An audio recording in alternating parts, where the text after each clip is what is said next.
warahmatullahi wabarakatuh. Perkenalkan, nama saya Muhammad Ikrar Darajatun dengan stambuk A241211038. Saya dari kelas C, Prodi Pendidikan Fisika, Fakultas Keguruan dan Ilmu Pendidikan Universitas Darul Aku Angkatan 2021. Pada video kali ini saya ingin sedikit menjelaskan tentang hakikat manusia dan pendidikan. Video ini saya buat guna untuk memenuhi tugas mid semester pengantar pendidikan yang diampu oleh dosen Ibu Elda Paramita. Mari simak video berikut ini.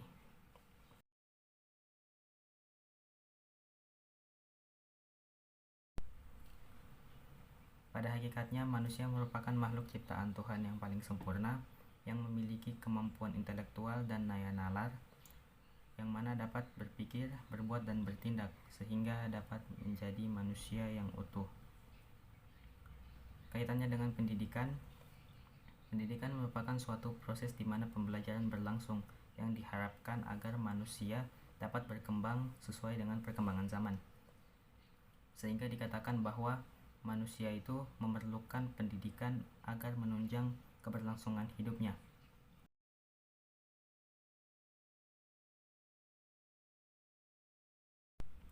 Pendidikan sebagai suatu sistem dapat diartikan sebagai komponen-komponen atau unsur-unsur yang ada dalam pendidikan tersebut yang saling berkesinambungan dan mendukung jalannya proses pembelajaran sehingga mencapai satu tujuan, yaitu mencerdaskan kehidupan suatu bangsa. Sebagai contohnya, dalam suatu sekolah ada beberapa komponen-komponen yang dapat menunjang jalannya proses pembelajaran seperti murid, guru atau tenaga pengajar, staf-staf, serta fasilitas-fasilitas yang disediakan oleh sekolah seperti alat belajar, buku, dan sebagainya.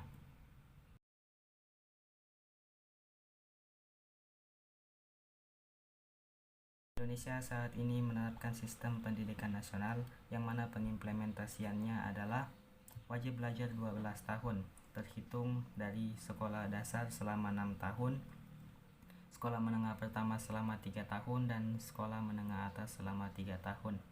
Penerapan sistem pendidikan nasional ini bertujuan untuk membina karakter positif, memberikan pengetahuan akademis, dan menempa keterampilan peserta didik sejak dini. Sementara untuk pendidikan di bawah 5 tahun atau pembelajaran anak usia dini masih menerapkan pendidikan dengan cara calistu atau membaca, menulis, dan berhitung.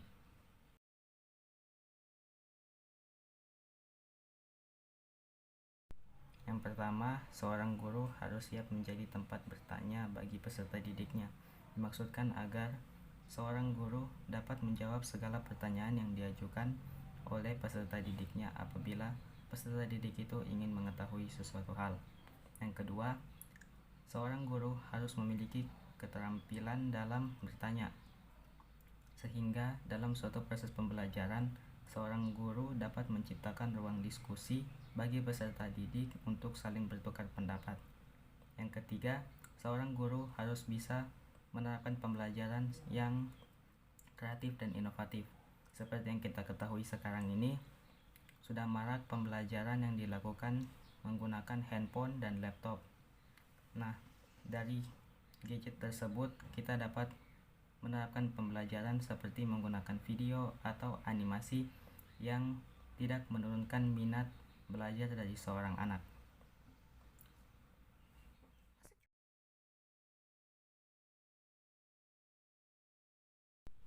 Sarana dan prasarana yang bisa diterapkan dalam industri 4.0 sekarang ini adalah, bisa kita ambil salah satu contoh aplikasi PET yang digunakan dalam praktikum fisika dasar.